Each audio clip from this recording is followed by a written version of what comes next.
Talaga? Uuwi na si Ma'am Elma. Oo, nakausap ko siya kanina. Sa palagay mo magtatagal siya rito? Ay, malalaman natin kapag dumating na siya. Siguradong matutuwa ang mga kapatid niya. Ang tagal na rin mula nang magbakasyon siya dito sa atin Oo naman, lahat naman ng kapatid niya namimiss na siya. Dapat siguro pati likod ng bahay kailangan na rin nating palinisan. Mahirap na kasi kung pamahayan ng ahas.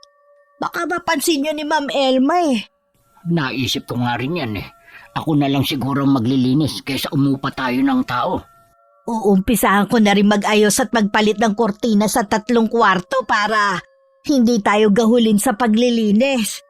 O sige, siya nga pala, tumawag na ba si Alex?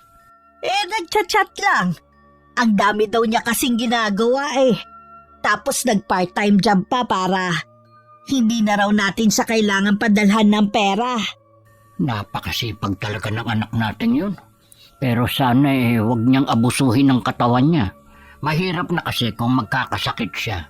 Wala pa naman siyang kasama sa inuupahan niya. Yun na nga ang sabi ko Ang gusto ba naman ipunin na lang daw natin yung sahod natin. Alam naman daw niya kasi na hindi kalakihan ng sahod natin bilang caretaker. Napakabait talaga. Lagi na lang tayong iniisip niya. Sabihin mo sa kanya kapag tumawag, huwag niya kamo tayong alalahanin. Ang importante, makapagtapos siya ng pag-aaral. Ayoko na magaya siya sa atin na ganito lang ang trabaho. Para naman hindi mo kilala ang anak natin. Lagi tayo ang iniisip nun. Sa bagay nga. Sana madalaw natin siya sa susunod na mga araw sa Maynila. Namimiss na nga daw niya ang mga dinadala nating gulay sa kanya Doon daw kasi maliban sa mahal na, hindi na ganun kasariwa. May mga bunga na rin yung mga tanim kong gulay. Madadalhan na natin siya kapag dumalaw tayo sa kanya. May 5 taon na kaming caretaker ni Ray sa isang bahay na pag-aari ng isang OFW sa Dubai na si Ma'am Elma. Sa pagkakatanda ko, mahigit 2 dekada na siyang nasa ibang bansa. Wala rin siyang sariling pamilya. Tanging mga kapatid lang na nakatira sa malapit ang masasabi niyang pamilya. Ang huling uwi nga niya may 3 taon nang nakakalipas. May isa kaming anak na lalaki ni Ray na maswerteng nakakuha ng scholarship sa malaking university sa Maynila. 3 taon na siyang mag-isang namumuhay doon at bihira lang umuwi. Ray, nakakwentuhan ko kanina si Lerma. Nabanggit ko nga na uuwi ang ate niya. Tuwan-tuwa nga Sa wakas daw makikita na nila pagkatapos ng 3 taon.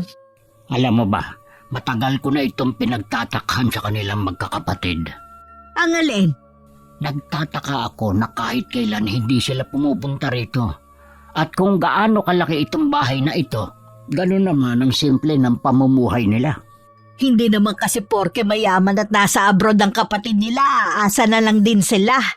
Nakakatuwa nga sila dahil hindi sila katulad ng iba na mga abusado. Pumupunta lang sila dito kapag nandito si Ma'am Elma para mungumusta. Ganun nga maganda sa mga kaanak Hindi mapagsamantala. Palagay ko, kahit matagal na tayong caretaker sa bahay na ito, hindi pa natin ganoon kakilala ang amo natin. Wala na rin naman akong balak alamin pa kung ano ang ugali niya. Basta maayos tayo nagtatrabaho sa kanya at pinasasahuran tayo. Hindi ko pala nabanggit sa amo natin na may mga pananim akong gulay sa bakanteng lote niya sa gilid ng bahay. Hindi naman niya siguro mamasamain yon.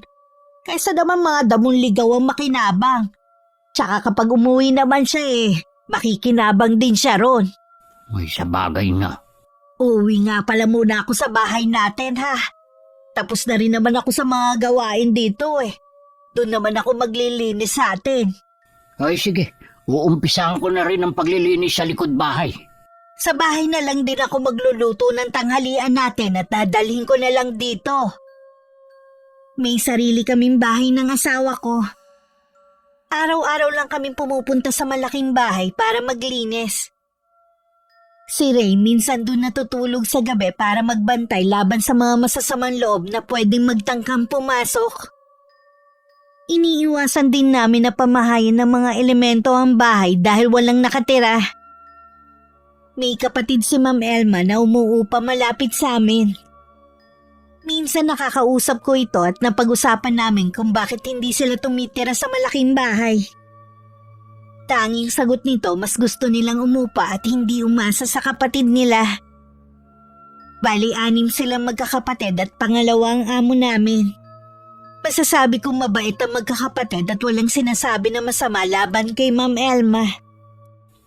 Oh, ano? Nailista mo na bang lahat ng mga sinabi ko na bibilhin ninyo mag-asawa? Oo, Ma'am Elma.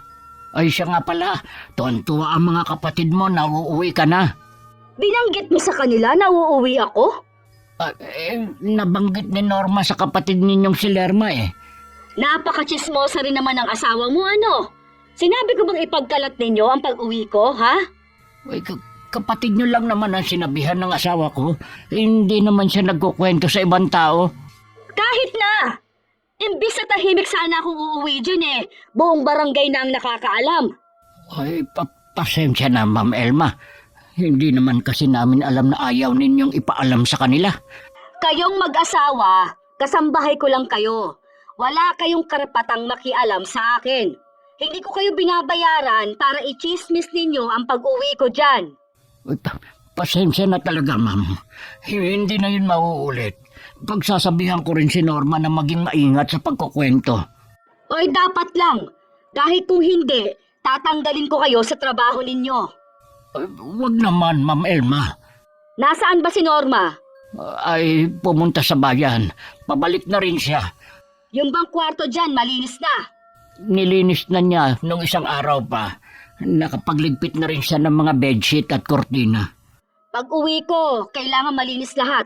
Ayoko makakakita ako ng alikabok, lalo na sa mga bintana. Huwag kang mag-alala, Ma'am Elma. Madaratnan mong malinis ang buong bahay. Malalaman ko kapag nakauwi na ako. Ayoko na puro salita lang. Pagdating ko nung hapon, sinabi agad ni Ray sa akin na napag-usapan nila ni Ma'am Elma. Inabot na rin niya sa akin ng listahan na kailangan kong bilhin bago ang araw ng pagdating ng amo namin. Pasensya ka na ha, kung napagalitan ka ng amo natin ng dahil sa akin. Hindi naman kasi niya binanggit na wala tayong pagsasabihan sa pagdating niya. Akala ko naman okay lang na sabihin ko sa kapatid niya. Hindi naman ako nagagalit. Nabigla nga rin ako nung magalit si Ma'am Elma. At saka nagtataka din ako kung bakit hindi niya gusto na may makaalam sa pag-uwi niya. Hindi kaya meron silang hindi pagkakaunawa ang magkakapatid. Hindi natin alam. Baka meron nga. Pero maigi na rin na wag na tayong makialam pa. Hindi na talaga. Ayoko rin mapagalitan kung sakali. Sa isang Sabado na ang uwi niya. Kailangan makumpleto mo na yan bago siya dumating. Huwag ka mag-alala. Madali lang to. Uunahin ko na yung mga bibilhin sa grocery. Sa dami ng pinabibili niya, palagay ko magtatagal siya dito sa atin. Hindi kaya wala na siyang balak na bumalik sa abroad? Matanda na rin naman kasi siya. Pwede. Hindi rin biro ang mahigit 20 years niya sa abroad. Ngayong 55 na siya, siguro nakakaramdam na rin siya ng pagod. Siguro nga. Iba kasi magtrabaho sa ibang bansa kaysa dito sa atin. Napag-uusapan na rin lang natin ng ibang bansa. Alam mo bang nabanggit ni Alex na balak din niya mag-abroad? Talaga? Wala namang masama sa balak niya. Noon pa, mataas na ang pangarap ng anak natin. Wala naman akong balak tutulan ng plano niya. Hindi ko lang maiwasan na malungkot at mag-alala. Ay, naiintindihan naman kita dahil nag-iisa nating anak si Alex. Magtiwala lang tayo sa mga plano niya. May tiwala naman ako lalo na lagi niyang sinasabi na tayong iniisip niya. Mabuti nga kasama tayo lagi sa mga plano niya Bihira na sa mga kabataan ang ganyang mag-isip. Madalas, sarili na lang nila ang iniisip. Oo nga. Ikukwento ko rin yung nangyari kay Maring Sel. Nakausap ko kasi siya kahapon Naglabas siya ng sama ng loob dahil sa mga post ng anak niya na paninira laban sa kanya. Hindi ako makapaniwala na magagawa yun ng anak niya. Hindi man lang inisip ang mga sakripisyo ng kanyang ina. Iba na talaga mga kabataan ngayon. Kahit yata nagabayan ng tama, iba pa rin ang utak na meron sila. Lagi kong dasal sa Diyos hindi lang niya gabayan ang anak natin. Na sana hindi siya magbago. Lalo na iba't ibang taong nakakasalamuha niya. Huwag sana siya maimpluwensyahan ng masama. Magtiwala ka lang, pinakikinggan niya ang mga dasal natin. Ilang araw bago ang pagdating ni Ma'am Elma, mas lalo pa kami naging abalang mag-asawa. Binisita ko ulit ang 3 kwarto para masigurong maayos yun na madadatnan ng amo namin. Lahat din ng eskaparate, inayos ko ang mga nakalagay. Nang masigurong ayos na ang lahat, tsaka lang ako nakahinga na maluwag. Nang araw na parating na si Ma'am Elma, magkahalong kaba at excitement ang nararamdaman naming mag-asawa. Tanghali daw ang dating niya. Nagpaluto lang siya ng 3 klase ng ulam at buko salad na paborito niyang dessert. Pasado 12:00 na nang may dumating na kotseng puti. Sakay nun si Ma'am Elma. Katulong ang driver, ibinaba na namin ang mga gamit. Pagkaalis ng kotse na inarkila, mabilis kaming inutusan na ipasok na ang mga maleta sa loob ng bahay. Wala bang nakakita sa pagdating ko? Sa palagay ko wala naman, Ma'am Elma. Sigurado ka?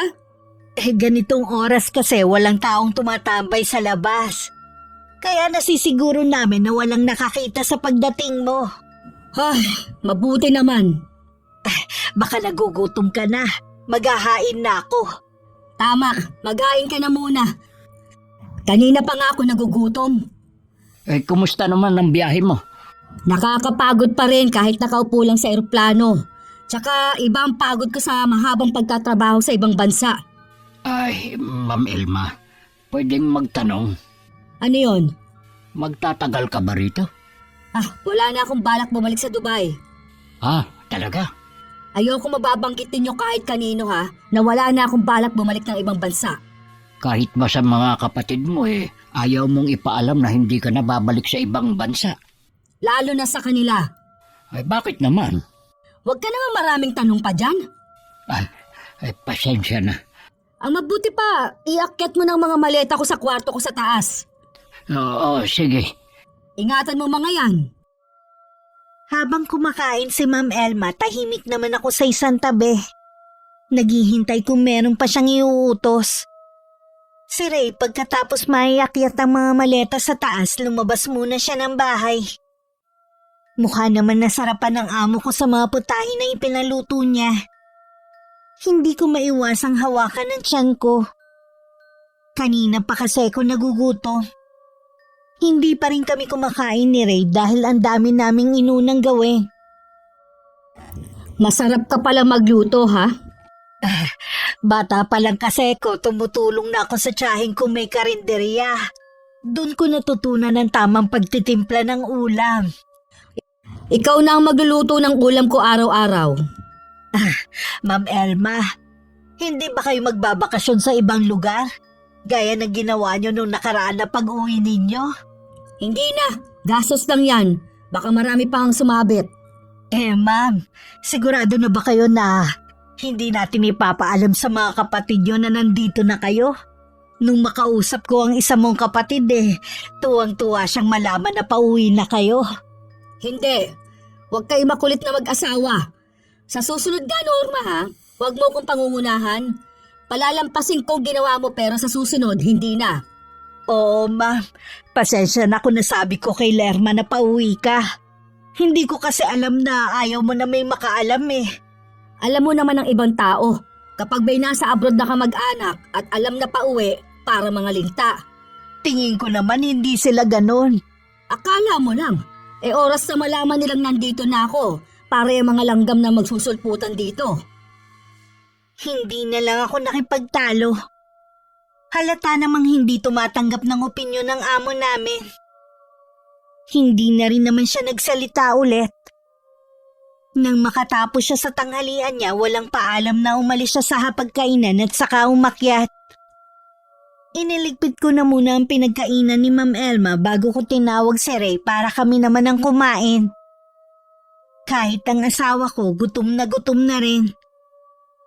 Nung gabi, hinintay muna namin makakain ng hapunan si Ma'am Elma bago kami umuwi. Nakasalubong pa nga namin ang isa sa mga kapatid ng amo namin. Binati pa nga kami na gabi nang nakauwi. Ngumiti lang kami mag-asawa. Mababait naman ang mga kapatid ni Ma'am Elma at wala naman tayong nababalita ang kaaway nila. Kaya nagtataka ako na bakit parang galit siya sa mga yun. Ay, hindi ko nga rin maintindihan. Baka inaalala lang niya na manghihingi sa kanya ng pasalubong. Masyado bang mabigat sa kanya na magbigay ng tig-isang chocolate o kaya sabon? Hindi naman natin hawak ang utak niya, kaya hindi natin alam ang iniisip niya. Baka nagkaroon sila ng samaan ng loob nung huling bakasyon niya nang hindi natin alam. Huwag na tayong makialam sa kanila.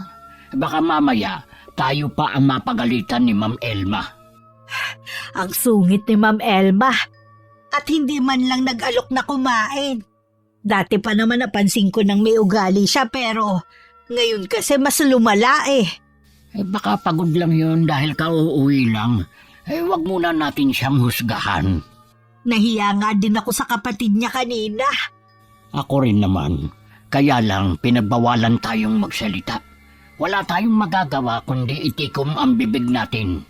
Ganyan lang siguro kapag galing ibang bansa. Hindi naman lahat. Bakit iyong kapatid ni Luis? Mas matagal pa nga yun sa abroad. Hindi naman naging suplada. Mas lalo nga naging palabati. Siguro depende na lang din sa tao. Oo nga. Ay, hindi pa ba luto yung sinalang mo? Malapit na to. Gutom ka na ba talaga? Oo, hindi rin kasi tayo nakapagmerienda kanina. Maya-maya kasi ang utos din ni Ma'am Elma Pinaayos pa niya ang mga damit kanina sa cabinet. Doon ko nga pala nakita yung mga kahon ng chocolate, shampoo, sabon at mga delata. Nung ilalabas ko nga ang mga yun sa maleta, pinagalitan ako Wag ko daw pakialaman. Maging maingat ka nga pala sa pag-aasikaso mo sa mga gamit niya. Mahirap na, baka may mawala, ikaw ang pagbintangan. Hindi naman malikot ang kamay ko, no? Alam ko naman yun. Ang akin lang, baka mapagbintangan ka. Mga damit lang niya ang inayos ko. Pero yung ibang gamit niya, hindi ko na hinawakan. Maglalagay na ako ng mga plato. Gutom na talaga ako Luto na rin naman ito. Pasensya ka na, natagalan. Kinabukasan, maaga kaming pumunta sa bahay ni Ma'am Elma gaya ng bilin niya sa amin. Kailangan ko kasing mamalengke para maabutan ng mga sariwang isda. Kinuha ko lang ang pera at basket saka ako umalis. Mahigit 2 oras din ako namili. Pagdating ko, narinig ko ang matinis at galit na boses ni Ma'am Elma sa gilid ng bahay. Sino ang nagbigay sa'yo ng permiso na magtanim ng mga gulay dito sa bakuran ko, ha? Pasensya na talaga. Akala ko kasi ayos lang dahil wala ka namang sinasabi na taniman ko ng mga halaman. Kaya nangahas na akong taniman ng mga gulay. Aalisin ko rin naman yan. Dapat inalis mo ng mga yan bago ako dumating.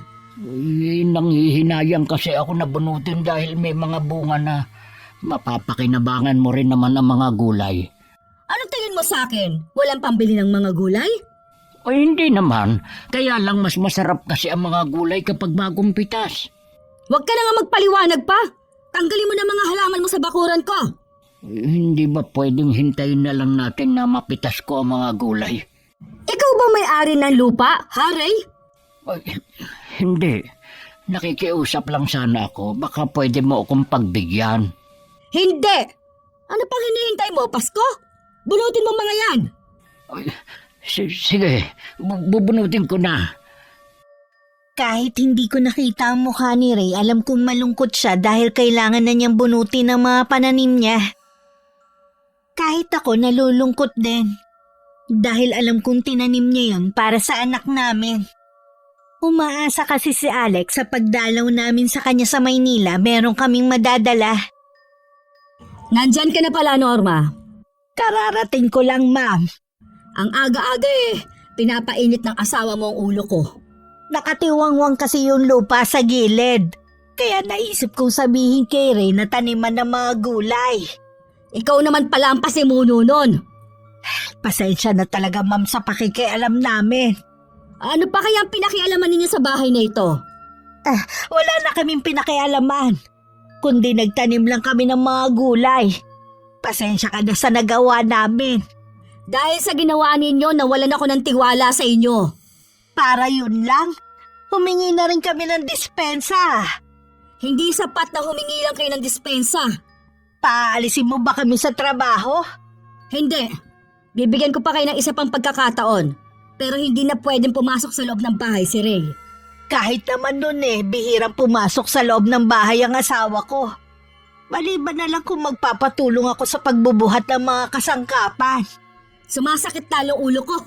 Mabuti pa ayusin mo na yung pinamili mo. Aakit lang ako sa kwarto ko. Nasundan ko na lang ng tingin si Ma'am Elma habang palabas ng kusina. Nang wala na siya, tsaka ko na itinuloy ang ginagawa ko. Pagkatapos ko maiayos sa mga gulay at prutas sa ref, hinugasan ko naman ang mga isda at karne. Nang matapos ako sa mga gawain ko, lumabas ako para dalhan ng kape si Ray. Ayos ka lang ba ha? O ito, dinalhan kita ng kape. Ay, salamat. Nangiinayang lang ako sa mga gulay. Wala tuloy tayong madadala sa anak natin. Sina paring June, may mga pananim silang gulay. Pwede naman tayong bumili sa kanya para madala kay Alex. Ay, ganun na nga ang gagawin natin. Bibili na lang. Pasensya ka na ha, kung hindi kita pinilit na magtanim hindi ka sana pagagalitan ni Ma'am Elma. Wala kang kasalanan. Gusto ko rin namang magtanim. Nangihinayang din kasi ako na nakatiwangwang lang ang lupa rito. Sabi nga pala ni Ma'am Elma, hindi ka na daw pwedeng pumasok sa loob ng bahay. Sabi ko nga, hindi ka naman basta pumapasok hanggat hindi ko sinasabi. Sundin na lang natin siya para hindi na magalit. Lumipas ang mga araw na laging masungit si Ma'am Elma. Kahit wala namang kaming ginagawang mali, lagi pa rin kaming pinag-iinitan. Tumatahimik na lang kami para hindi na humaba ang usapan. Isang araw, nagulat na lang kami nang biglang dumating ang mga kapatid ni Ma'am Elma. Kasama ang mga asawa at mga anak. Kung gaano kasaya at ka-excited ang mga ito, kabaligtaran naman ni Ma'am Elma. Mula sa likod bahay, dinig namin ang galit na boses ng amo namin. Hanggang palayasin niya ang mga kapatid niya sa bahay. Norma! Norma! Ma'am, tawag mo ba ako? Kala ba ng asawa mo nagsabi sa mga kapatid kong nandito na ako? Naku ma'am, hindi kami. Hindi naman namin sila nakakausap Oy, paano nila nalaman kung wala nagsabi sa kanila? Hindi ko alam. Baka may nakakita sa'yo habang nasa bakuran ka. Diba ilang beses ka na rin naman naglalagi sa labas? Sinabi ko naman sa'yo, oras na malaman nilang nandito na ako para silang langgam na magsusulputan dito sa bahay. Baka gusto ka lang nilang makita at makumusta. Hindi naman sa pasalubong mo sila interesado Anong hindi? Sa pagkakakilala ko sa mga kapatid mo, mababait naman sila at hindi mapagsamantala. Mga kapatid ko sila at kasabay lumaki. Kaya mas higit ko silang kilala kesa sa'yo. Huwag ka nga magmarunong dyan. Sinabi ko lang naman kung ano ang nakikita namin sa mga kapatid mo Kung sino man ang taong nagsabi sa mga kapatid kong dumating na ako, mamatay na sana siya. Ma'am, hindi naman tama na gustuhin mong may mamatay. Kapag nagtagal naman kasi malalaman din ng mga taga rito na dumating ka na. Hindi mo kailangan magalit. Mula ngayon lagi ninyong isasara ang gate at wag na wag nang magpapapasok ng kung sino nang walang pahintulot ko. Oo, ma'am. Akala ko pa naman makakapagpahinga ako. Bumalik na lang ulit sa taas si Ma'am Elma. Nagbilin pa na huwag siyang istorbohin. Napapailing na lang ako sa amo namin. Hindi ko kasi maintindihan kung bakit kailangan niyang pagtabuyan ng mga kapatid. Para akong nahiya sa ginawa niya. Ilang oras lang ang nakakalipas, dumating naman ang tiyahin ni Ma'am Elma. Pilit nitong gustong kausapin ng pamangkin pero sinabi ko na lang na masama ang pakiramdam. Nagbilin na lang na babalik sa ibang araw. Nung hapon umalis si Ma'am, nagsabi ito na ilang araw mawawala. Kaya maaga kaming nakauwi ng araw na yon. Naging bisita rin namin sa bahay ang kapatid ni Ma'am Elma. Pasensya ka na ha. Yung kasi ang bilin ng kapatid mo eh. Kaya wala kaming nagawa kundi ang manahimik. Naiintindihan ko naman kayo mag-asawa eh. Alam kong sumusunod lang kayo sa utos ni Elma. Hindi rin kasi namin alam kung anong dahilan niya. Bakit ayaw niyang humarap sa inyo? Siguro, iniisip niya na hihingi kami ng pasalubong o kaya pera sa kanya. Gusto lang naman namin siya makita. Hindi man lang niya kayo na-miss. Kahit noon pa, napakadalang niyang magbigay sa amin. Hanggang sa sinabi niyang hindi na niya kami padadalan. Bayad na daw siya ng utang na loob sa amin. Kami kasi gumastos sa pag-alis niya noon eh. Mula noon, hindi na ako lumapit uli sa kanya. Ewan ko lang ang iba kong kapatid. Balang araw, matatauhan din ng kapatid ninyo. Sana nga. Matatanda na rin kami. Gusto lang namin na makasama siya. Kumusta nga pala ang pakikitungo niya sa inyong mag-asawa? Ay, araw-araw nga kaming napapagalitan eh. Konting pagkakamali, lagi siyang nakasinghal kay Norma. Hindi naman siya ganun dati. Iba na talaga kapag nakapag-abroad. Hindi na marunong tumingin sa pinanggalingan. May mga taga rito naman na nakapag-abroad, pero hindi naman nagbago. Kayo na ang bahala kay Elma ha. Kayo naman ang lagi niyang kasama eh. Bilang kuya, siyempre, nag-aalala din ako sa kanya. Lalo at hindi niya naiisip mag-asawa. Huwag kang mag-alala. Kami na ang bahala ni Norma sa kanya. Bahala na rin kayo magpasensya sa kanya kung nasusungitan man kayo. Siguro, ganun lang kapag matandang dalaga. Hindi na rin nagtagal si Joey sa bahay at nagpaalam na rin uuwi. Malapit lang naman ang bahay niya sa amin. Kaya nung makita daw niyang may ilaw, sumaglit na siya sa amin. Mabait pa rin talaga siyang kapatid. Sa tingin ko na kay Ma'am Elma talaga ang problema. Nagbago na nga dahil nakapag-abroad lang. Dati, bilib ako sa mga nangingibang bansa dahil kaya nila magsakripisyo at malayo sa pamilya. Pero nagbago na dahil kay Ma'am Elma. Hindi naman pala lahat lumilingon sa pinanggalingan. Naisip ko bigla si Alex at ang plano niya magtrabaho din sa ibang bansa. Sana hindi siya matulad sa amo natin. Iba naman ang anak natin. Lagi ko rin siya paalalahanan. May palagay ako na marami pa tayong matutuklasan sa mga susunod na araw sa pag-uugali ni Ma'am Elma. Matagal ko nang inihanda ang sarili ko. Sana makatagal tayo hanggang makatapos si Alex. Ay may awa ang Diyos. Wala tayong pagsubok na hindi kayang lampasan. 3 araw ding nawala si Ma'am Elma. Pagdating may mga bagong damit at sapatos siyang pinamili. Kaya ako nalaman inutusan niya akong ayusin sa kabinet ang mga yon.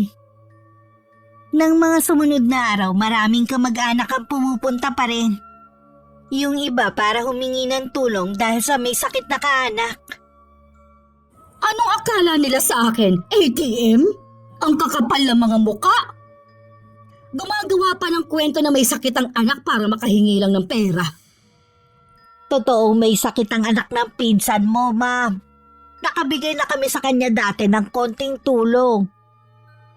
May sakit kasi yung dalagita na habang buhay na ang gamutan Kapag kasi hindi nakakainom, sinusumpong ng sakit. Hindi ko naman sila obligasyon anak-anak, hindi naman pala kayang responsibilidad. Konting tulong lang naman ang hinihingi ng pinsan mo At isa pa, hindi nila kagustuhan na magkaroon ng anak na may diferensya. Kahit ano pang sabihin mo, hindi ako maaawa sa kanila. Hindi ako nagpakahirap sa ibang bansa para itulong lang sa kanila ang pera ko. Minsan sinusubok tayo ng pagkakataon kung hanggang saan natin kayang tumulong, Ma'am. Darating din kasi ang pagkakataon na tayo naman ang mangangailangan ng tulong. Hindi tayo nabubuhay lang para sa sarili natin. Kung mararanasan mo na magtrabaho sa ibang bansa, baka ganito rin ang gawin mo sa lahat ng lumalapit sa'yo. Ma'am, hindi ko na kailangan makarating ng ibang bansa para malaman kung gaano kahirap kumita ng pera. Dito pa lang sa atin alam ko na kung gaano kahirap ang buhay. Yun naman Pero kahit gaano kahirap, kahit madalas kapos kami, kapag may lumalapit para humingi ng tulong, hindi kami nakakatiis na hindi bigyan kahit magkano. Natigilan naman si Ma'am Elma. Nang wala na siyang masabi, nagpaalam na akong pupunta ng kusina para ayusin naman ang mga basurang itatapon sa labas. Ay, yan na ba ang lahat ng basura? Oo, ito na lahat. Ako na ang magtatapon. Ay, siya nga pala. Dumating kanina yung tiyuhin ni Ma'am Elma. Ako na lang ang humarap. Sabi ko, abala siya. Uy, nakakaawa naman kasi kung sisigawan ng amo natin. Matanda na rin Kinausap ko nga si Ma'am Mukhang tinabla naman sa mga sinabi ko. Kahit wala man siyang ibibigay doon sa mga tao, harapin naman sana niya ng maayos. Kaya nga tingin niya kasi lahat ng pumupunta dito, gusto siyang hingan ng pera o pasalubong. Hindi naman lahat. Kita mo nga ang mga kapatid niya. Hindi na ulit bumalik. Gusto lang talaga siyang makita. Sige na, itapon mo na yan at babalik na ako sa loob. Baka tapos na rin kumain si Ma'am Elma Hindi lang sa mga kamag-anak masungit si Ma'am Elma. Kahit nga sa mga namamalimos o nakikiinom lang na matanda. Para silang mga insekto kung pagtabuyan. Nagkakatinginan na lang kami ni Ray at minsan napapailing na lang. Gabi na nun nang tawagin niya kami mag-asawa para kausapin. Kabado pa kami ni Ray habang palapit dahil baka pagagalitan na naman niya kami. Ito na ang huling sahod mo, Ray. Simula bukas, hindi ka na babalik dito. Ha? Bakit? May nagawa ba akong mali? Halos wala ka namang ginagawa dito. Kung ano man ang trabaho mo, kaya na ni Norma. Kaya lang kasi. Pwede naman na manatili ka dito Kung ayaw ninyong maghiwalay, pero isang sahod na lang ang ibibigay ko sa inyo. Okay na ako na lang ang maiwan kesa naman sa isang sahod lang ang matatanggap namin mag-asawa, Ma'am. Mabuti naman, madali kang kausap. Ikaw, Ray, kunin mo na tong sahod mo. Sige. Salamat na rin sa ilang taong paninilbihan sa iyo. Uuwi na po kami, Ma'am Elma. Agahan mo bukas, marami akong ipagagawa sa'yo. Pagdating sa bahay, saka naglabas ng sama ng loob si Ray. Hinayaan ko muna siyang magsalita at sabihin lahat ng nasa kalooban niya. Saan ako ngayon maghahanap ng trabaho? Kung kailan kailangan natin ng pera? Makakahanap ka naman siguro. Pwede ka magtanong sa mga kakilala natin. 65 na ako. Sino pa ba ang tatanggap sa akin? Kesa naman sa magkasama tayo sa trabaho tapos isa lang ang sahod. Nag-aalala din kasi ako sa iyo. Ikaw na lang ang mag-isa doon. Baka kung anong gawin sa iyo ni Ma'am Elma. Masungit lang siya. Pero hindi naman niya magagawang pagbuhatan ako ng kamay. Akala yata niya ganun lang kadali ang trabaho sa bahay niya.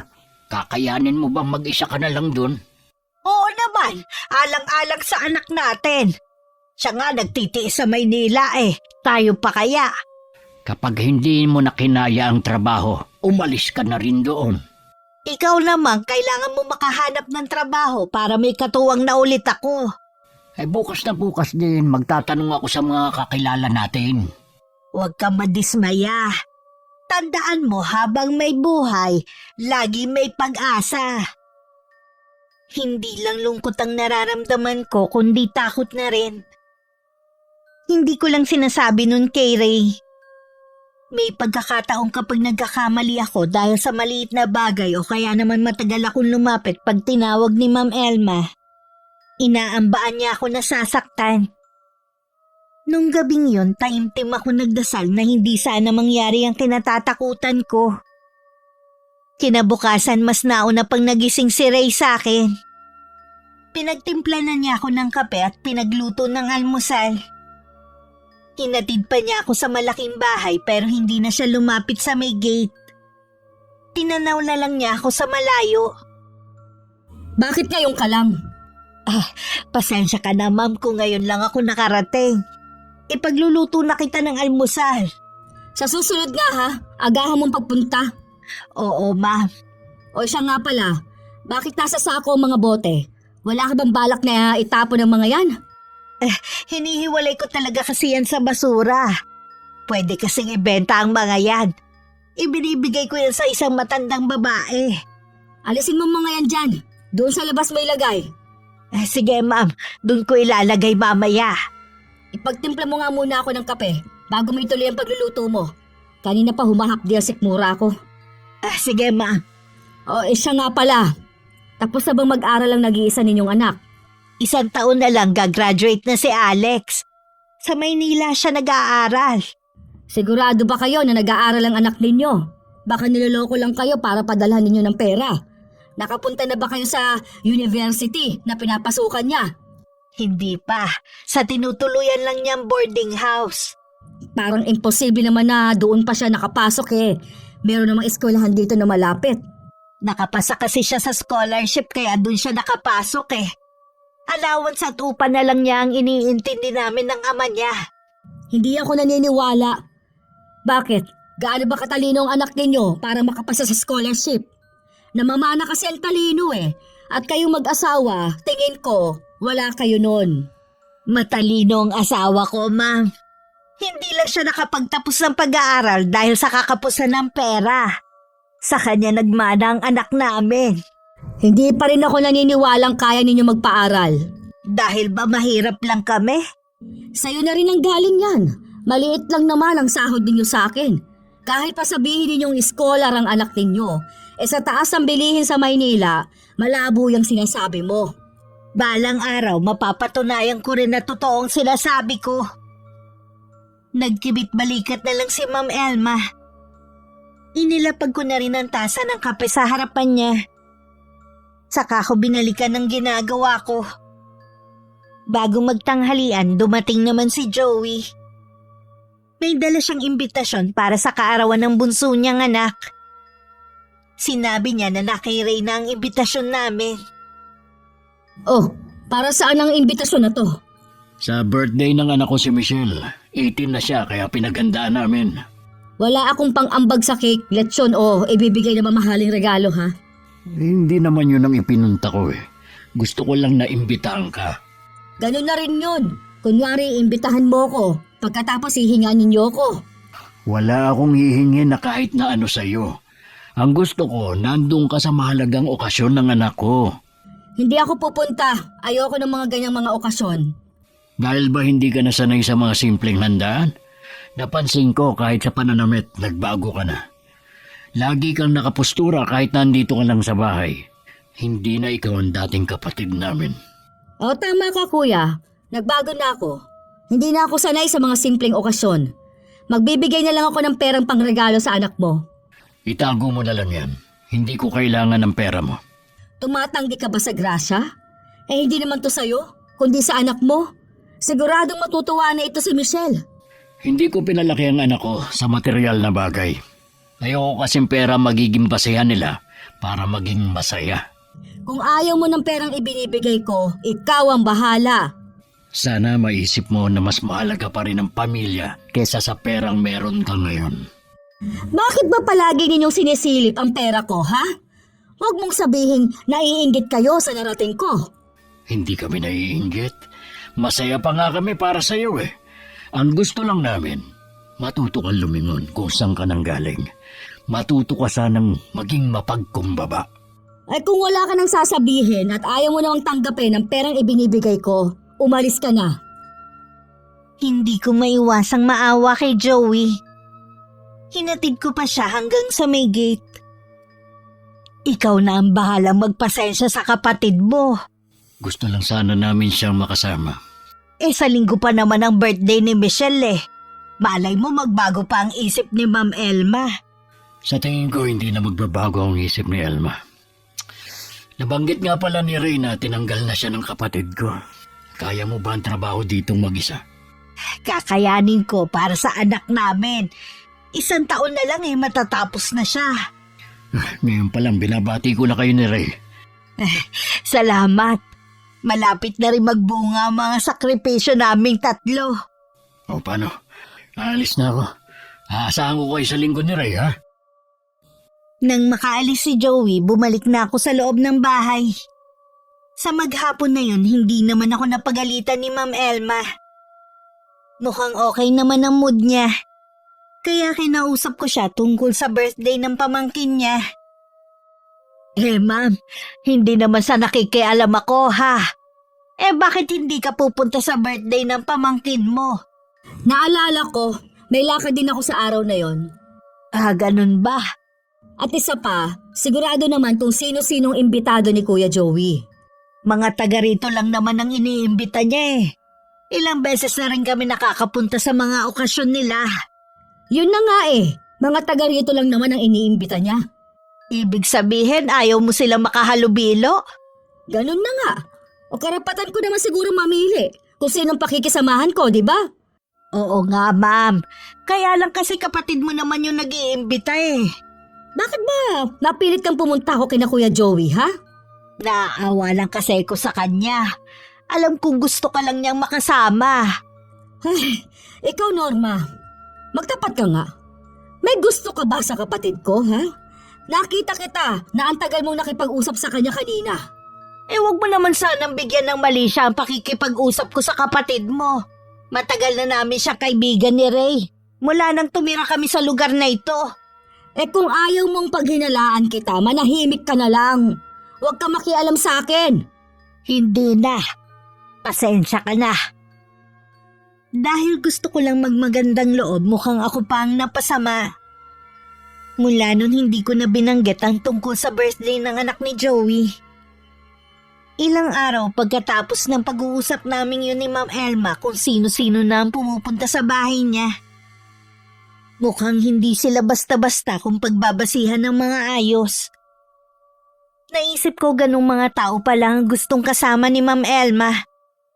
Katulad niyang may sinasabi na sa buhay at mga sosyal. Dahil sa palagi din siyang may bisita, madalas akong gabihin na sa pag-uwi. Paglabas ko nga ng gate, nandun na si Ray, sinusundo ako. Lagi ka na lang ginagabi ng uwi. Pasensya na, may mga bisita na naman kasi si Ma'am Elma Taga saan ba ang mga yun? Hindi ko alam. Hindi na kasi ko nagtatanong baka masamain na naman niya. Pero tingin ko hindi sila taga rito. Kapag ganyang ginagabi ka ng uwi, baka pwede na pakiusapan na doon ka na lang sa malaking bahay matulog. Sa 1 linggo kasi, mag-uumpisa na ako sa trabaho ko sa farm. Baka hindi na kita masundo niyan. Ayoko naman makitulog doon. Magtsatsaga na lang ako maglakad pa uwi sa atin. Nag-aalala rin kasi ako sa iyo Huwag mo kong intindihin. Walang masamang mangyayari sa akin, no? Gagawa na lang ako ng paraan kung paano kita masusundo lagi. Huwag ka masyadong pakampante. Iba na ang panahon ngayon. Maiba ako. Tumawag ba sa'yo si Alex kanina? Tumatawag kasi siya sa akin kanina Hindi ko naman masagot sa dami ng ginagawa ko. Oo, sinabi ko nga na busy ka. Gusto lang daw niya makausap tayo. Namimiss na daw niya tayo Ako rin naman. Sa sem break daw, uuwi siya rito sa atin. Talaga? Oo, makakasama na natin si Alex. Ay, salamat naman kung ganon makakauwi siya. Ay, siya nga pala. Kapag nangangailangan ng mga tao sa farm na pinapasukan ko, pwede ka doon pumasok. Paano naman ang trabaho ko dito kay Ma'am Elma? Mas malaki ang magiging sahod mo doon. At magkakasama na ulit tayo sa trabaho. Nahihiya naman ako na basta na lang umalis. Magpapaalam ka naman ng maayos Tsaka hindi pa naman ngayon. O sige, sabihan mo lang ako. Para makapagsabi naman ako kay Ma'am Elma kung sakali. Dumating ang araw ng linggo. Maaga pa lang nagsabi na ako kay Ma'am Elma na kung pwede mag-half day ako sa trabaho.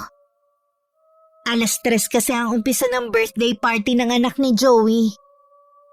Hindi pa rin kasi kami nakakabili ni Ray ng regalo. Balak muna namin sumaglit sa bayan. Pumayag naman ang amo ko. Mas nauna pa nga siyang umalis dahil may lakad din siya ng araw na yon. Halos buong barangay yata ang nakisaya sa birthday ng anak ni Joey. Marami rin pagkain at may mga palaro para sa mga bata at matatanda. Kitang-kita sa mukha ng mga bisita na nag-enjoy sila. Kahit puyat na nagdaang gabi, maaga pa rin akong pumunta sa bahay ni Ma'am Elma. Pagdating ko, gising na siya.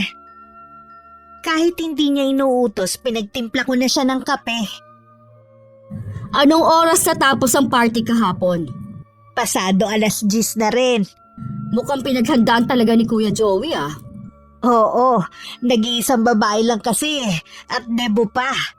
Imbis na ipunin na lang ang pera, sa luho pa talaga dinala. Nun lang naman naghanda ng bongga ang kuya mo eh. Simple lang naman ang buhay nila. Hindi masasabi na maluho. Alam nga naman maghanda sila ng bongga kung mahirap lang sila. Ay, kaya ka ba umiiwas sa mga kapatid mo dahil sa estado nila sa buhay? Pakiramdam mo hindi mo na sila ka-level? Sino ka para tanungin ako ng ganyan, ha? Kasambahay ka lang dito. Hindi ko naman nakakalimutan kung ano ako rito. Mabuti pa, umpisa mo ng trabaho mo para hindi sayang ang pagpapasahod ko sa'yo. Tahimik ko na lang sinunod si Ma'am Elma. Inuna ko muna ang pagluluto saka ko sinunod ang paglilinis ng bahay. Habang nagpupunas nga ako ng bintana, narinig ko ang galit na boses ni Ma'am Elma na tinatawag ako. Itinigil ko muna ang ginagawa ko. Anong ginawa mo sa damit ko? Bakit may puti ito? Hindi ko alam kung ano ang nangyari dyan. Wala naman akong ginagamit kundi sabon lang. Mamumuti ba ito kung hindi palpak ang paglalaba mo, ha? Ang tanda mo na, hindi mo pa alam kung paano maglaba. Hindi ko talaga alam kung paano yan nagkaroon ng puti. Hindi naman ako gumagamit ng bleach. Alam ko naman kasi walang mansya ang mga damit nyo. Ayaw mo pa talagang umamin, ha? Ano? Aray, Ma'am Elma! Ang buhok ko! Huwag niyo hilahin! Ikaw, sa susunod, ingatan mo ang mga damit ko. Hindi ko pa yan nung nagtatrabaho ako sa Dubai. Palibasa kasi Ma'am ikaw. Elma. Mga damit na Tama sinusuot na po. mo. Puro lang sa palengke binili. Siguro naman magtatanda ka na. Sa susunod ha, hindi lang yun ang aabutin mo. Imbis na humingi ka ng tawad, nangangatwiran Hindi ka ko pa. kasi alam kung paano nagkaroon ng puti yan eh. Kasi natama ka. Tumanda ka na lang nga sa pangangatulong eh. Huwag na kayo magalit. Mag-iingat na ako sa susunod. Oras na pumalpak ka na naman sa trabaho. Hindi ka lang masasaktan sa akin. Ibabawas ko pa sa bawat sweldo mo ang katangahan mo. Kahit naninikip ang dibdib ko sa sama ng loob, pinahid ko lang ang luhan tumutulo sa pisngi ko. At inayos ang sarili tsaka ko itinuloy ang ginagawa. Gumanda lang ang araw ko nang dumating si Aling Mariana. Yung matanda na laging nagkakalkal ng basura para makakuha ng mga kalakal na pwedeng pangbenta. Nang minsang makita ko siyang ginagawa yun, sinabihan ko siyang ihiwalay ko na lang ang mga plastik na bote para hindi na niya kailangan magkalkal. Ayon pa sa kwento niya, sila na lang ng apo niya magkasama sa buhay. Kaya lahat ginagawa niya para makaraos sa araw-araw. Tuwang-tuwa naman ang matandang babae dahil marami ako naibigay sa kanya ng araw na yon. Sino yung matandang pulubing kausap mo? Siya yung tinutukoy ko na kumukuha ng mga plastik na bote at iba pang pwedeng ibenta. Mukhang mabaho ang matandang yon. Wag na wag mo ngang palalapitin dito sa may gate. Hanggang loob naaamoy ko siya. Mukha lang siya madungis dahil sa pagkakalkal ng basura. Pero hindi naman siya mabaho. Palibasa kasi pareho kayo ng pinanggalingan. Kaya hindi mo siya maamoy. Galing ka rin naman sa pagiging mahirap pa. Naranasan mo rin naman kung paano magkaroon ng amoy dahil ultimo pambili ng sabon at cologne, wala ka. Sana naman wag mo masyadong taasan ang tingin mo sa sarili. Kaya ka lang naman nakarating ng ibang bansa dahil sa mga kapatid mo na tumulong sa'yo. Matagal na akong bayad sa kanila. Alam nila yun. Kahit kailan, hindi mo matutumbasan ang ginawa nilang tulong sa'yo. Sana maisip mo rin ang mga mali mong ginagawa. Baka dumating ang araw ang iniingatan mong yaman biglang mawala. Mas lalo pa naging mainitin ang ulo ni Ma'am Elma. Kahit nga may bisita siya, pinapagalitan niya ako sa harapan nila sa konting pagkakamali ko. Mabuti pa ang mga yon, pinagtatanggol ako. Kapag wala na sila, tsaka niya ulit ibubuhos ang galit niya sa akin. Kapag marami na talagang pera ang isang tao, nakakalimutan na nitong magpakatao. Minsan pag uwi ko, napansin ni Ray ang pasako sa braso. Wala kasi kung sinasabi sa kanya na kahit ano. Baka nabangga lang kung saan na hindi ko namamalayan. Sa susunod, mag-iingat ka na. Oo, minsan kasi nagmamadali ako Ay siya nga pala, may maganda akong balita sa'yo. Naghahanap ng bagong tauhan sa farm. Nirekomenda nga kita kay Sir Maki Pwede ka na magsimula kahit anong oras. Talaga? Magpapaalam muna ako kay Ma'am Elma. Oo nga. Maayos pa rin na magpaalam para wala siyang masabi. Naisip ko bigla, kawawa ang susunod na kasambahay niya. Sa palagay ko lang walang magtatrabaho sa kanya na taga rito. Alam na kasi ang ugali niya Siguradong naipagkalat na ng mga kaanak niya ang ginawa niyang pakikiharap sa kanila. Sa bagay.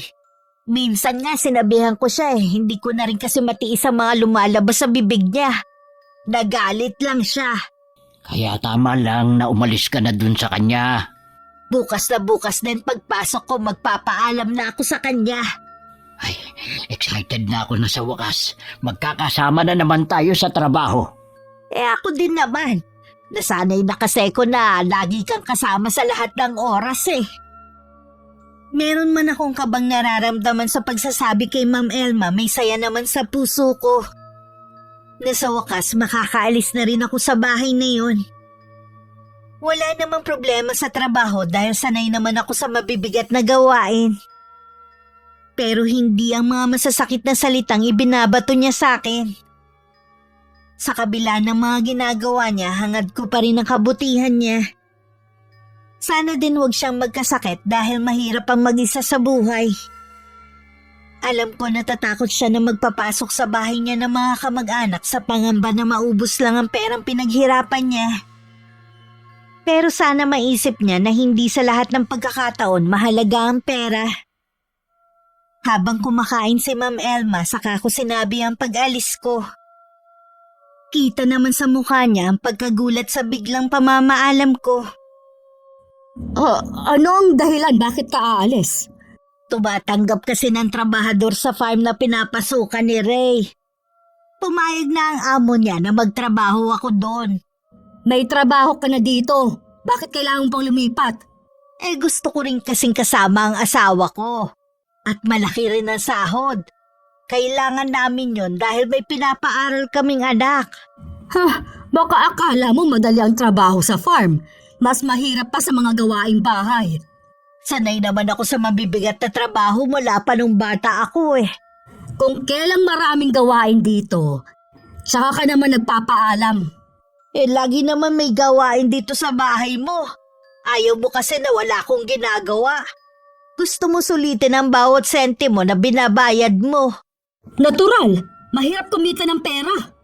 Alam ko, yun lang naman ang gusto kong sabihin. Sana, hintayin mo muna ako na makahanap ng kapalit mo bago ka umalis. Ilang araw lang ang may bibigay ko sa'yo. Dahil kailangan ko na rin mag-report sa bago kong amo. Paano kung pabalikin ko si Ray? Hindi na rin papayag ang asawa ko na bumalik dito. Kahit magtanim na lang kayo sa bakanteng lote para makatipid kayo. Pasensya na talaga, Ma'am Elma. Hindi ka na namin mapagbibigyan. Alam mong mahirap makahanap ng helper ngayon. Pero mas pinili mo pa rin ang umalis. Hindi nyo malang isinaalang-alang ang ilang taong pagtatrabaho sa akin. Pasensya ka na talaga, Ma'am. May mga bagay kasi na kailangan iwan para sa mas magandang kinabukasan. Isang araw narinig ko na may kausap si Ma'am Elma sa cellphone. tinatanong niya ang nasa kabilang linya kung meron itong alam na pwedeng pumasok na kasambahay. Hindi niya alam na naririnig ko siya dahil nasa malapit lang ako. Wala. Yung iba kaya nating kaibigan. Ay bakit naman wala silang tiwala na magrekomenda ka sa akin? Grabe naman sila mag-isip na baka maltratuhin ko. Kaya ako lang naman napapagalitan si Norma dahil tatanga-tanga. Kita niyo naman, di ba? Puro palpak ang ginagawang trabaho. Yun pala ang dahilan kung bakit ayaw na nila pumunta dito. Sige, hindi na kayo welcome dito sa bahay ko kahit kailan. Nang silipin ko si Ma'am Elma, hindi maipinta ang mukha niya sa inis na nararamdaman. Nakakuyom din pareho ang kamay niya habang nanginginig. Dahan-dahan na lang akong umalis sa kinaroroonan ko. Baka makita pa niya ako. Hindi ko naman sinasadyang makinig. Nandun na ako bago pa siya dumating. Pag-uwi ko sa bahay, nadatnan ko si Joey. Mukhang may plano silang uminom ng asawa ko dahil may dala siyang lambanog. Umalis lang daw sandali si Ray para bumili ng pulutan. Oh, maaga kaya ata nakauwi ngayon. Oo nga. Maaga ko kasing natapos sa mga gawain ko eh. Eh, nabanggit ni Ray sa farm ka na rin daw magtatrabaho? Oo. Nagpaalam na nga ako kay Ma'am Elma kanina eh. Humingi lang siya ng ilang araw para makahanap siya ng kapalit ko. Sa tingin ko, walang papasok sa kanya bilang kasambahay sa mga taga rito. Wala talaga. Kahit nga mga kaibigan niya eh, ayaw magrekomenda sa kanya. Ayaw na nga rin pumunta sa bahay niya eh. Masyado kasing silang ba ng kapatid ko ang pera niya. Nakalimutan niya na kahit anong yaman niya, hindi naman niya yun madadala sa hukay. Nakalimutan niya lahat ng tinatamasa niya galing sa Panginoon. Kung hindi siya binigyan ng pagkakataon na makapagtrabaho sa abroad, hindi niya matatamasa ang marangyang buhay na meron siya. Oh, Norma, maaga ka ngayon ah. Walang bisita si Ma'am Elma eh. Bumili lang ako ng pulutan at ulam na rin. Eh, magsaing ka na lang. Sige, maiwan ko muna kayo ha. Alam mo, kahit hindi nagsasalita ang asawa ko, alam ko na hindi maganda ang ginagawa ng kapatid mo sa kanya. Ako na ang humihingi ng dispensa sa ginagawa niya. Aminado naman ako na malaki na ang pinagbago niya simula nung mag-abroad. Kaya nga kinausap ko na ang amo ko para makasama ko na sa farm si Norma. Hindi naman talaga hiring sa amin. Nakiusap lang ako, buti pumayag si Sir Maki. Mabait talaga si Maki. Magiging maayos na lagay niyo dun sa farm niya. Ay, mabuti pa. Umpisa na natin ang pagtagay habang maaga pa. O sige, niyaya ko rin si paring Jed. Sabi, susunod na lang. Oh, ayan na pala eh. Pinapayagan ko naman si Ray na uminom dahil paminsan-minsan lang naman. Mababait naman ang mga kainuman niya at tahimik lang sila. Dahil alam kong mamaya pa sila matatapos, nauna na akong kumain at nagpahinga. Kinabukasan, tinatamad akong bumangon. Pero kailangan kong pumunta sa malaking bahay. Tuluyan na kasi kung nawalan ng gana magtrabaho kay Ma'am Elma pagkatapos kong marinig ang mga sinabi niya sa kausap. Tanghali na rin akong pumunta. Sa gate pa lang nakaabang na siya. Bakit ngayon ka lang? Parang ikaw ang amo ah. Pasensya na Ma'am Elma. Puro na lang pasensya. Paulit-ulit mo rin naman ginagawa ang mga kapalpakan mo. Kaya nga aalis na lang ako eh. Para hindi mo na makita ang mga mali kong nagagawa. Nagmamalaki ka ngayon dahil may trabaho na naghihintay sa'yo.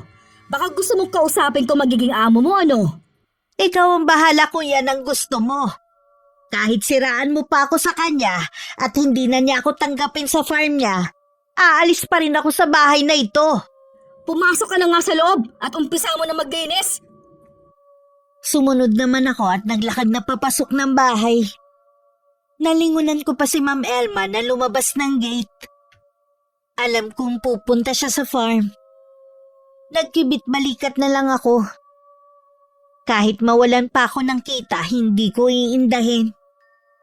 Naisip ko na minsan mas mahalaga pa rin ang dignidad kesa sa perang kikitain. Pagkatapos kong maglinis, inayos ko naman ang mga basura.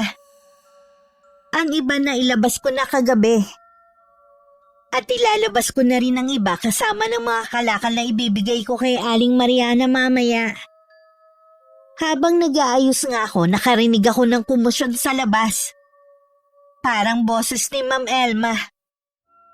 Ipapahuli kita sa pulis! Magnanakaw ka! Hindi ako magnanakaw! Basura lang ang tinitingnan ko! Wag mo nga ako mahawakan! Nakakadiri ka! Amoy basura ang kamay mo! Ma'am Elma, wala namang masamang ginagawa si Aling Mariana. Kilala ko siya, hindi siya magnanakaw. Isa ka pa eh! Pinagtatanggol mo pa ang kauri mo! Huling-huli na nga siya sa pagsilip sa gate ko, itatanggi pa!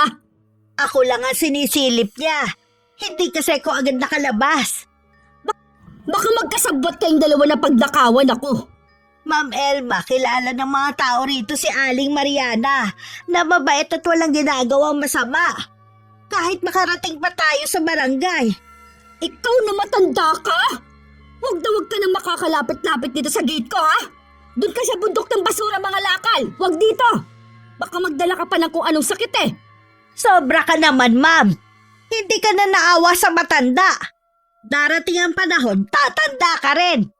Oo, tatanda ako. Pero hindi ako magiging pulube na katulad niya. Kaya mabuti pa, paalisin mo na siya at huwag nang pabalikin dito. Masyadong matalas ang dila mo at bawat salitang lumalabas sa bibig mo, may kasamang lason. Buong buhay mo hindi ka pa natuturuan ng leksyon. Hayaan mong ako ang magbigay nun sa'yo. Ano ba yung sinasabi mong matanda ka, ha? Norma, paalisin mo na siya. Kung hindi, malilintikan ka sa akin. Oo, ma'am. Bilisan mo! Sumunod ka na rin kagad sa akin at marami ka pang gagawin. Naging masama siya dahil lang nakapag-abroad siya. Ang layo ng ugali niya sa mga kapatid na may kababaang loob. Ako na humihingi ng tawad sa mga ginawa niya. Aling Mariana, wag na rin kayong babalik dito, ha? Aalis na rin kasi ako eh. Wala nang magbibigay sa inyo ng kalakal. Tama lang na umalis ka. Mas may magandang naghihintay sa'yo sa labas ng bahay na ito. At ang amo mo, magbabayad siya sa mga ginawa niya. Ipaubayan na lang natin sa Diyos ang ginawa niya. Ito na nga pala ang mga naipon kong kalakal. Mag-iingat kayo sa pangangalakal niyo, ha? Salamat, iha. Patnubayan ka ng buong pamilya mo ng Panginoon. Ako na rin ang naglagay ng 2 garbage bag na pinaglalagyan ng mga kalakal sa kariton nito. Ngumiti pa sa akin ang matandang babae bago umalis. Pagpasok ko sa bahay, sinalubong na agad ako ni Ma'am Elma ng malakas na sampal. Napahawak na lang ako sa pisngi ko.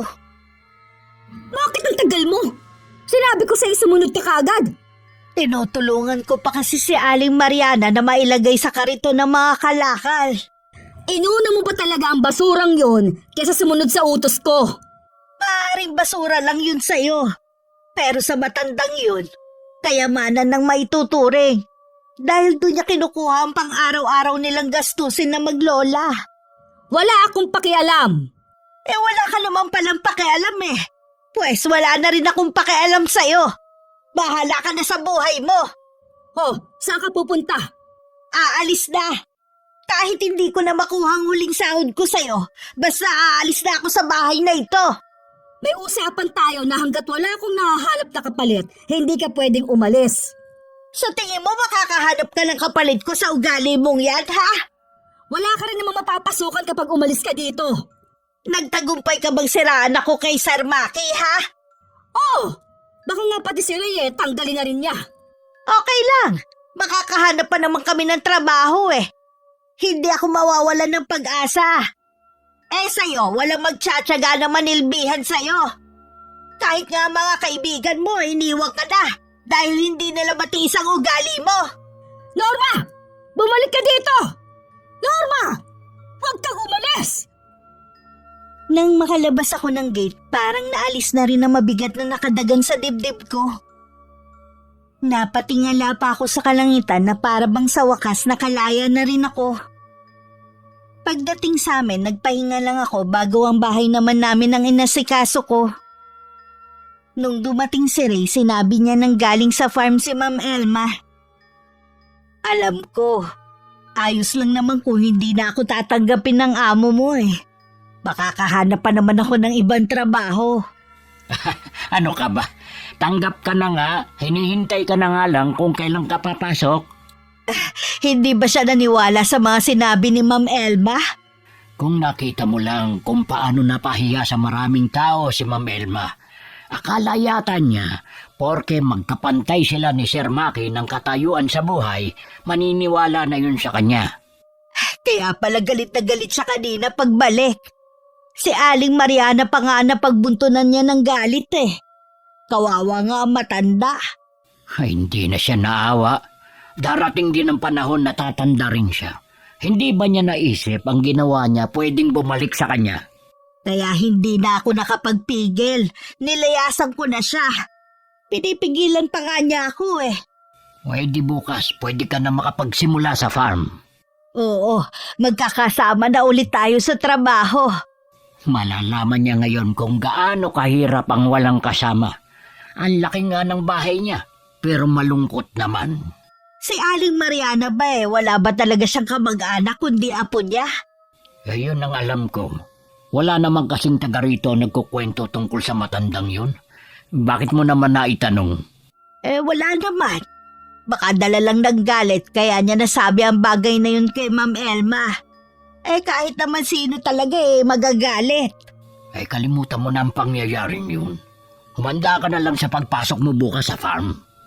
Hindi ko na nga lang nakuha ang huling sahod ko kay Ma'am Elma. Hayaan mo na. Kikitain mo pa naman yun. Ang mahalaga, wala ka na sa bahay na yun. Kinabukasan, sumama na ako kay Ray sa farm. Kabado pa ako nang humarap kay Sir Maki. Nawala lang ang kaba ko nung umiti siya at magsalita. Sinabi lang niya ang mga dapat kong gawin. Hindi na rin naman niya binanggit ang tungkol kay Ma'am Elma. Nang araw na yon, nagsimula na ako sa trabaho. Hindi ko kasama si Ray kundi mga kapwa ko babae na galing pa sa iba't ibang barangay. Halos lahat sila kaidaran ko kaya naging palagay agad ang loob ko sa kanila. Kumpara sa mga kalalakihan, mas magaan ang trabaho namin sa farm. Hindi lang pala mga halaman ang inaalagaan doon, kundi may mga hayop din. Kumpara sa gawaing bahay, mas madali ang trabaho ko ngayon. At nag-i-enjoy pa ako sa ginagawa ko. Dahil abala na kami sa trabaho, wala na kami naging balita kay Ma'am Elma. Kuya Joey, Elma? ako nga. Pwede bang pumasok? Medyo nangangalay na kasi ako eh. Sige, tumuloy ka muna. Bakit ganyan ang itsura mo? Ang ibig ko sabihin may sakit ka ba? Hindi ko alam eh. Nagpatingin na kasi ako sa doktor. Niresetahan lang ako ng mga gamot. Kaya lang, para namang walang epekto sa akin eh. Hinala nila baka may tumor ako sa tiyan dahil sa paglaki ng tiyan at pagpayat ng katawan ko. Dapat nagpapatingin ka sa ibang doktor para makasiguro ka. Natatakot kasi ako sa magiging resulta. Huwag ka matakot. Mabuti nga malaman natin para maagapan kung ano man ang sakit mo. Pasensya ka na kuya. Alam ko na galit ka sa akin kaya lang wala na kasi ako malapitan eh. Tama lang ang ginawa mong paglapit sa akin. Ilang araw ka na bang may sakit? 2 linggo na. Hindi na nga ako makatulog sa gabi dahil tuwing matutulog ako, tsaka umaatake ang sakit ng tiyan ko. Ay sino na nga ba ang kasama mo ngayon sa bahay? Mula nang umalis si Norma, wala na akong nakuha na kasambahay. Kung gusto mo, dito sa bahay. Pwede naman eh. Yun nga lang, maliit lang, hindi gaya ng bahay mo. 3 na lang din kami nakatira rito. Yung 2 ko kasing anak na lalaki, may mga trabaho na at umuupa na ng bahay. Nakakahiya naman kung dito ako makikitira. Baka pwede na kayo na lang ang lumipat sa bahay ko. Ako nang bahala sa mga gastusin natin. Pasensya ka na, Elma. Hindi papayag ang asawa ko sa gusto mong mangyari. May isa pa namang bakanting kwarto dito eh. Maliit lang, pero pwede ka na doon. Hindi na kasi ako sanay sa ganitong buhay eh. Kung gusto mo, bibisitahin na lang kita sa bahay mo. Ang kailangan ko kasi kasama sa bahay. Pasensya ka na. Hindi kita mapagbibigyan. Dadalawin na lang kita at sasamahan sa pagpapatingin sa doktor. Hindi niyo ba gusto maranasan na tumira sa malaking bahay? Masaya na kami sa kung anong meron kami. Sabi ko nga sa'yo dati, hindi sanay ang mga anak ko sa marangyang buhay.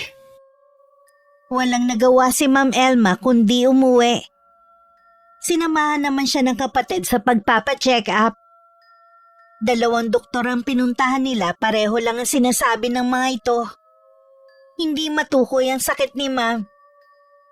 Habang tumatagal, palala ng palala ang kondisyon ng kapatid. Sa kabila ng pakiusap ni Ma'am Elma sa kuya na samahan siya sa bahay niya, hindi pa rin ito nagpaunlak. Hanggang sa magdesisyon na iuwi na lang ni Joey ang kapatid sa bahay. Subukan lang natin na ipatingin ka sa albularyo. Baka makakuha tayo ng mas malinaw na sagot sa kung anong sakit mo. Saan ka naman maghahanap ng albularyo? May kakilala ko na marunong manggamot. Siya din ang nanggamot noon sa anak kong bunso nang mapaglaruan ng hindi natin kahuri. Posible kayang kinukulam ako? Baka kasi may taong lihim na nagagalit sa iyo, kaya ka pinakulam. Sino ang kakilala mong manggagamot? Kilala mo siya, si Ray. Si Ray? Hindi naman siya mukhang manggagamot ha. Baka lalo lang lumala ang sakit ko. Malaki ang tiwala ko kay Ray. Ilang beses ko nang napatunayan ang kakayahan niya sa panggagamot. Kailangan mo lang magtiwala sa kanya. Hindi niya ako gagamutin dahil may sama siya ng loob sa akin. Hindi siya namimili ng gagamutin. Kaya niyang isang tabi muna ang naging samaan ninyo ng loob. Bahala ka. Babayaran ko na lang siya kapag napagaling niya ako. Hindi nagpapabayad si Ray sa mga ginagamot niya. Kaya pala, mahirap pa rin sila. Dahil libre siyang nanggagamot. Sana naman baguhin mo na yung pag-uugali mong yan. Matuto kang bumaba sa pedestal na ginawa mo sa sarili. Ang sama ba ng tingin ninyo sa akin? Ano sa tingin mo? Bakit hindi dumadalaw ang mga kapatid natin kahit alam nilang may sakit ka? Kung ayaw nila akong dalawin, wala naman akong magagawa. Huwag mo kasing isipin na pera lang ang habol namin sa'yo. Sumasakit na naman ang tiyan ko. Parang may mga tumutusok na mga karayom. Umahalo nito na parang may gustong kumawala sa loob ng tiyan mo. Tulungan mo ako, kuya. Hindi ko na kaya. Pupuntahan ko ngayon si Ray. Ipagbibiling ko na lang sa asawa ko na tingnan ka. Araw yun ng linggo at wala kaming pasok ni Ray sa farm. Naisip kong magluto ng sopas ng araw na yun para meron kaming pagsaluhan. Mula na magtrabaho kami sa farm, naging magaan na ang buhay namin. Kasalukuyan kaming masayang nag-uusap ng sunod-sunod na katukan na rinig namin. Si Joey ang napagbuksan ko. Bakas pa sa kanyang mukha ang pag-aalala. Pasensya na kung naabala ko kayo. Kailangan ko kasi ng tulong mo, Ray. May nangyari ba sa isa sa pamilya mo? Maayos naman ang pamilya ko. Ay kung ganon, sino nangangailangan ng tulong ko? Si Elma kasi may sakit. Baka may kumukulam sa kanya. Hindi kasi siya mapagaling ng mga doktor at wala ring bisa ang gamot na iniinom niya. Ano ba ang lagay niya? Halos butot balat na lang siya. Malaki rin ang tiyan niya. Tuwing inaatake siya ng pananakit, umaalon-alon nito na parang merong buhay na bagay sa loob. Ay, Diyos ko. Sana naman malampasan niya ang nangyayaring yun sa kanya. Walang duda na kulang na ang nangyayari sa kanya kahit hindi ko pa siya nakikita. Kukunin ko lang ang gamit ko sa panggagamot. Nandun ba siya sa bahay niya? Inuwi ko na muna siya sa bahay namin. Ayaw pa nga niya eh, pero hindi niya ako mapilit na tumira sa bahay niya. Mabuti na pilit mo siya. Alam ba niyang si Ray ang gagamot sa kanya? Oo, sinabi ko sa kanya. Ay, umalis na tayo. Sasama na rin ako. Nakasunod lang ako sa kanila habang mabilis ang mga hakbang nila. Napatigil lang ako nang makita ko si Aling Mariana sa di kalayuan. Kumuway pa nga ako sa kanya pero hindi niya ako pinansin o hindi nakita. Ilang sandali lang tumalikod na rin siya at naglakad palayo. Nagtaka lang ako dahil hindi niya dala ang kariton niya. Nang malapit na kami sa bahay ni na Joey, dinig namin ang malakas na sigaw at palahaw ng iyak ni Ma'am Elma. Nakaramdam naman ako ng awa sa kanya. Mararamdaman naman kasi ang matinding paghihirap nito sa sigaw niya. Hindi na rin naman nag-aksaya ng oras si Ray. Agad na niyang ginamot si Ma'am Elma. Ang una muna niyang ginawa, tinawas ito gamit ang papel na dinikit sa likod at nag-usal ng orasyon. May malaki kang bukol sa tiyan mo at may mga maliliit na rin. Iyan din ang sabi sa akin ng doktor. Pero hindi nila matukoy kung ano ang mga bukol na yun. Gusto nilang ipabiopsy pero tumanggi ako. Natatakot kasi ako. Mabuti tumanggi ka. Baka lalo lang mapadali ang buhay mo. Anong ibig mo sabihin? Isang matandang babae ang nagbigay sa kanya ng sakit. Yun ang nakita ko sa papel. Hindi kaya yung matandang pulubi ang kumulam sa akin? Kilala siya ni Norma. Si Aling Mariana? Oo, yun nga ang narinig kong tinawag ni Norma sa kanya. Kilalang mabait ang matandang yun sa lugar na ito. Pangangalakal ang kinabubuhay nila maglola. Ano ba ang ginawa mo para magalit ng gano'n na matanda? Hindi ko naman sinasadyang pagsalitaan siya ng masasakit eh. Galit lang ako ng araw na yun. Hindi porke nakakaangat ka na sa aming lahat. May dahilan na yon para matahin mo ang kapwa mo. Tingnan mo tuloy ang nangyari sa'yo. Hingi ako ng tawad sa kanya. Puntahan natin siya sa kanila. Wala na siya sa kanila. Nung isang araw nakita sila ng asawa ko na sinundo ng isang jeep. Sabi, kinuha na sila ng anak at maninirahan na sa malayong probinsya. Anong gagawin natin? Ayoko pa mamatay. Gagawin ko lahat para mapagaling ka. Mabait si Aling Mariana. Alam ko magagawa kanyang patawarin. Basta maramdaman lang niya na bukal sa loob mo ang pagsisisi. Nagsisisi na ako sa mga nagawa ko. Sana patawarin na niya ako. Bigyan pa niya ako ng pagkakataong ipakita na kaya ko magbago. Sana marinig ka ni Aling Mariana at mapatawad ka niya. Dahil bukas ang pintuan ng kwarto, narinig ko lahat ng pinag-uusapan nila.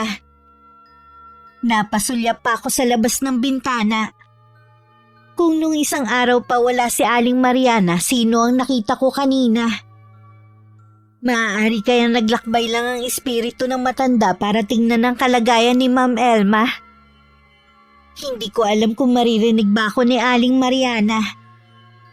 Pero sinubukan ko pa rin makipag-usap sa kanya sa pamamagitan ng isip. Sana maawa siya kay Ma'am Elma. Lahat naman ng tao nagkakamali. Bigyan niya sana ito ng pagkakataon na makapagbagong buhay. Lumiliit na ang tiyan ni Elma. Pinakinggan niya ang pakiusap ko. Mabait talaga si Aling Mariana. Salamat naman at nanaig ang awa sa kanya. Kung nasaan man sana ngayon na maglola, sana'y ingatan kayo lagi ng Panginoon. Kumusta ng pakiramdam mo? Nanghihina pa rin. Kanina, nakita ko mga magulang natin. Akala ko sinusundo na nila ako. Gusto lang din nila na ipabatid sa iyo mga mali mong nagawa. Patawarin ninyo ako, kuya. Natakot lang ako na maghirap ulit eh. Natakot ako na maubos ang pera ko. Kahit maubos pa ang pera mo, nandito lang kami at hindi ka namin pababayaan. Napatunayan ko naman na maaasahan kita kahit ilang beses kitang pinagtabuyan. Hindi kita kayang tiisin kahit ano pang masama ang ginawa mo. Pinainom din ng asawa ko ng herbal si Ma'am Elma. Ilang sandali pa nakatulog na ito ng mahimbing. Malaki ang binagsak ng katawan niya. Makakatulong sa kanyang herbal na iyon para manumbalik agad ang lakas niya. Ay, kung wala ka, Baka kung ano na nangyari sa kapatid ko. Maraming salamat sa'yo. Wala yun. Sana maging maingat na siya sa mga bibitawan niyang salita sa ibang tao. Baka kasi hindi na siya mabigyan ng pangalawang pagkakataon katulad nito. Hindi lahat ng may kaalaman sa karunungang itim may kabutihan sa puso gaya ni Aling Mariana. Sa palagay ko, nagbago na ang kapatid ko. Hindi niya nauulitin ang ginawa niya. Naging malaking aral na sa kanya nangyari. Pero lagi ko pa rin siyang papaalalahanan. Ay paano? Uwi na muna kami ni Norma. Kung may problema, puntahan mo lang ako sa bahay. Tinapik pa ng asawa ko sa balikat si Joey. Muli siya nagpasalamat sa amin na mag-asawa bago kami umalis ng bahay nila. Pagdating sa amin, tsaka ko kinuwento kay Ray na nakita ko si Aling Mariana. Tama nga ako na naglalakbay ito para makita ang mga kaganapan kay Ma'am Elma. Pagkatapos ng 1 linggo, dinalaw kami ni Ma'am. Paaliwalas na ang mukha niya at simple lang ang pananamit niya ngayon. Para bang pati yun, binago na rin niya. Bago ang lahat, ito nga palang huling sahod mo sa akin, Norma. Binuo ko na yan ng 1 buwan. Sobra to. 2 linggo lang naman ang itinagal ko sa iyo eh. Hayaan mo na. Sa dami ng trabaho mo at mga nagawa kong mali sa'yo, kulang pa yan. Sabi mo nga, hindi nun matutumbasan ng pera. Salamat ha. Kasi ibinigay mo pa rin ang huling sahod ko. Gusto ko rin humingi ng tawad sa inyo. Patawarin ninyo ako sa lahat ng nagawa ko. Pinagsisisihan ko na yon. Kung galit pa rin kayo, naiintindihan ko naman. Pinatawad ka na namin. Kalimutan na natin ang nangyari. Magsimula na lang ulit tayo ng bagong buhay. Tama ang sinabi ng asawa ko. Kalimutan na natin ang nakaraan. Lalo tuloy ako nanliit sa harapan ninyo. Napakabuti ninyo mag-asawa. Lahat tayo nang ipinanganak may buti nang nakatanim sa puso natin. Nasa atin na lang yun kung paano natin palalaguin. Kung naligaw ka man ng landas, may pagkakataon ka pa para ayusin ang buhay mo. Tama ka, Norma. Hindi na ulit ako magiging mapagmataas sa kapwa ko. Isipin na lang natin na ang masasamang pangyayari sa buhay natin ay hindi parusa, kundi para magising tayo sa masama nating nakagawian. Pagsubok na rin para malaman kung hanggang saan ang katatagan natin. Maraming salamat sa inyo. Tatandaan ko lahat ng pangaral na sinabi ninyo. Lagi nga palang bukas ang bahay namin para sa iyo. Kung kailangan mo ng tulong, nandito lang kami. Ganyan kasi ang magkakapit-bahay eh. Nagtutulungan at nagdadamayan. Bago umalis, yumakap pa sa akin si Ma'am Elma. Hindi man kami naging mabuting magkaibigan, hindi naman kami magkakailangan kapag nagkasalubong kami sa labas. Makalipas nga ang 1 buwan na balitaan namin na ibinenta na ni Ma'am Elma ang malaking bahay niya. At pinaghati-hatian nilang magkakapatid ang perang pinagbentahan. Nagpatayo na lang siya ng maliit na bahay katabi ng kina Joey at naglagay ng tindahan. Minsan talaga kailangan muna nating makaranas ng paghihirap. Bago maisip na ang pagiging mapagmataas at matapobre walang maidudulot na maganda sa sarili. Madalas dahilan pa ito ng hindi pagkakaunawaan at nagdadala pa ng kapahamakan. Sa kasalukuyan nakatapos na ng pag-aaral ang anak naming si Alex. Sa farm pa rin kami nagtatrabahong mag-asawa. Araw-araw nagpapasalamat kami sa Panginoon sa biyaya na ibinibigay niya sa aking pamilya. May maayos na bahay, trabaho at malusog na katawan. Wala na akong mahihiling pa. Hanggang dito na lang ang aking kwento, Miss Gwen. Sana may napulot na aral at nakapagbigay na rin ito ng inspirasyon sa lahat ng mga nakikinig sa araw na ito.